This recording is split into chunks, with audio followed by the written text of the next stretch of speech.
Hi, it's Wasabi. Welcome back to the channel. Today's video is a review of the next tank that's in the winter auction. This is the ISU-122-2. Now, as you can see, it's a double barrel tank. That's the -2 on the end. So we'll give you an overview of the main characteristics of the tank. We'll do some comparisons with some other vehicles, give you a view of the armor layout, etc. May not be able to get some gameplay in, but hopefully this will come out before the auction to give you the ability to make a decision on whether you want to bid on this vehicle. Alright, so let's have a look at the standard characteristics. I guess the main things are it's a double-barreled tank destroyer. It's called a support tank destroyer, which hints that it's not going to be in the front line. So we'll have a look at the armor layout in a little while, but that basically tells you that, yeah, you want to be a bit of a sniper, but can it do that? That's the question.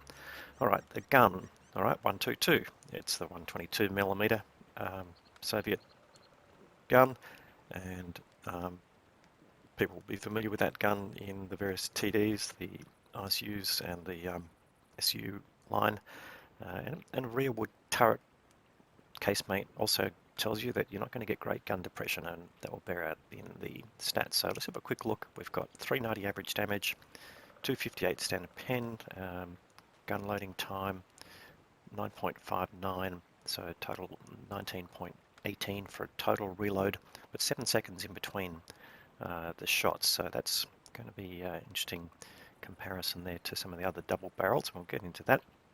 Salvo preparation 2 seconds, so holding down the mouse button to get the salvo double barrel going, and you'll be able to do just under 780 possible average average damage for doing that.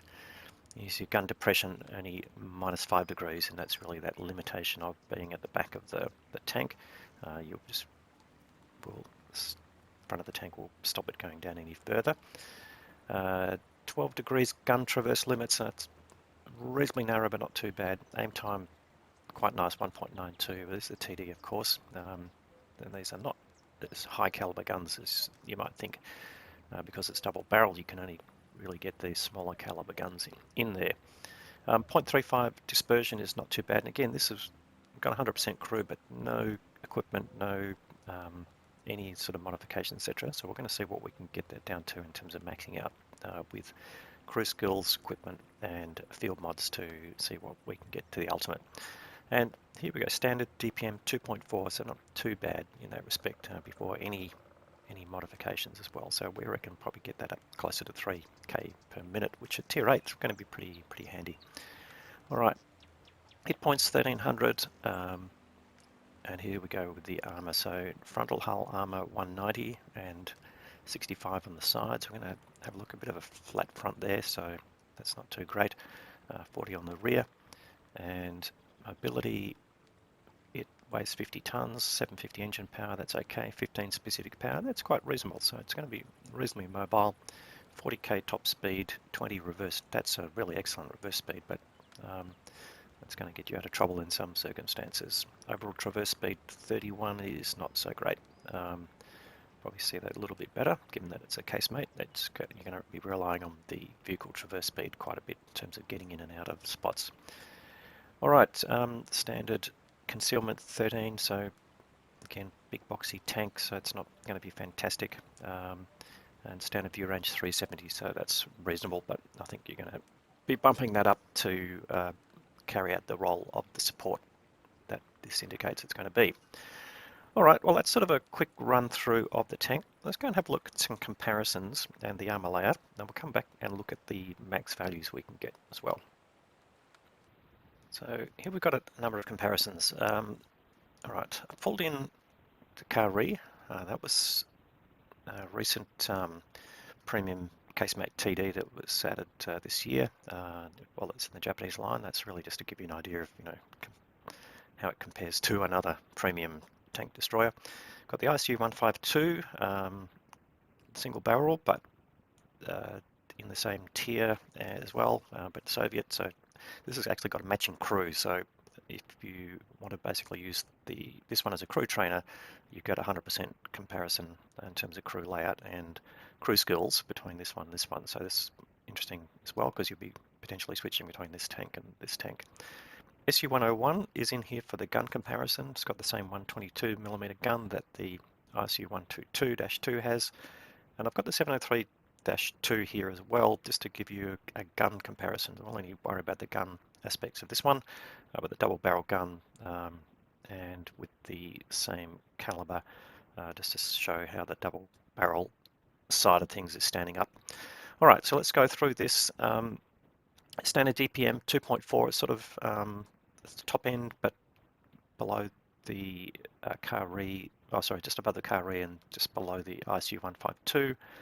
Penetration with a standard round, it's actually quite reasonable. It's at the higher end, so the ISU-152 just slightly higher, but it is a 152mm gun, and you can see identical to the ISU-101, and not surprising.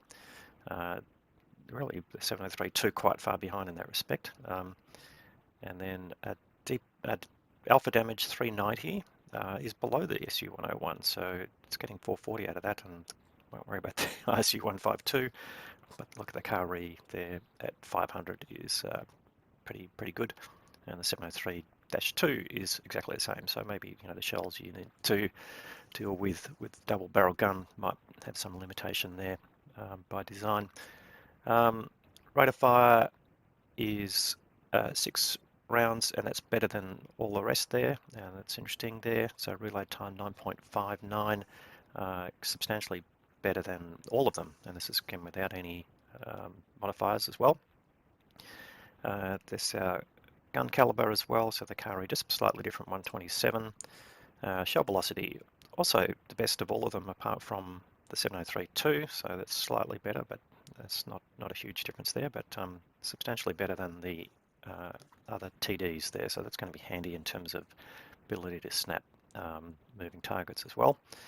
Ammo capacity also the highest of them all at 60 rounds, so that's pretty decent, so you're not going to run out of ammo at all. Aim time 1.92 is actually better than all of them, identical to the Kari, but all these other ones with the same caliber guns all quite worse aim time, so that's really a big positive there. And dispersion 0.35 is below the Kari, but better than all the others. So again, this support role, it could be indicating that that's quite reasonable. Now here we go in terms of gun on move 0.15 and traverse 0.15 is pretty much worse than all of the others. Only the Kari and the ISU-152, which is a much bigger gun, but it's substantially worse than the ISU-101 and the 703-2. So that's interesting on the gun handling side. After firing 3.5 actually was even better than the other ones apart from the Kari, so that's interesting as well.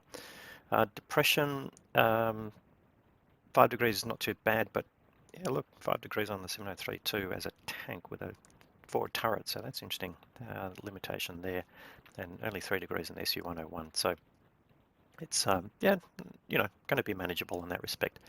12 degrees of gun traverse on either side, and that's the same as the Kari, better than the ISU-152 by 4 degrees. That's quite substantial, and the same as the ISU-101. It's interesting, I haven't played this tank. 10 degrees on one side and 12 degrees on the other side. That's an interesting limitation there, but certainly no worse off there. Forward speed 40. You can see only the ISU-101 is more mobile, quite substantially, and ground resistance is going to be interesting. It's actually quite reasonable, although not fantastic, but all the others are worse than that. Turret traverse, let's not worry about that so much. It's a TD, 31 degrees of tank traverse. Now, how does that compare? Kari, a bit more nimble there, nearly 40, but it is actually much better than the ISU-152 and ISU-101. So it could be better in terms of the handling of the tank itself, and tank traverse on the different terrains as well is also substantially better, other than the Kari, of course. All right, armor-wise, 190. Yeah, the Kari is definitely higher there, but it's actually better than the ISU-152 and the SU-101. 65 on the sides is average, but again, if you're going to be in support tank, you're not going to be showing your sides all that often. What else can we show you? Loco base camo. So this is where it's sort of a bit let down here. So it's actually worse than the other TDs and substantially worse than the SU-101. So you're going to have to rely probably on a camo net to try and help you with that. And then on the view range 370 is actually better than the two Soviet TDs and better than the heavy tank, slightly worse than the Kari. All right, that's a bit of a summary of the comparison of the vehicle to probably the other vehicles you might consider instead of it. We'll just have a quick look at the armour layout and we'll go back to look at the tank. All right, we set it with the gun depression at -5 degrees, so let's have a quick look at its potential on a ridgeline. Well, you're going to have to be very careful with your front plate here, so only 93 millimeters on the lower part, 150 on the upper part, so that whole aspect is going to be pennable.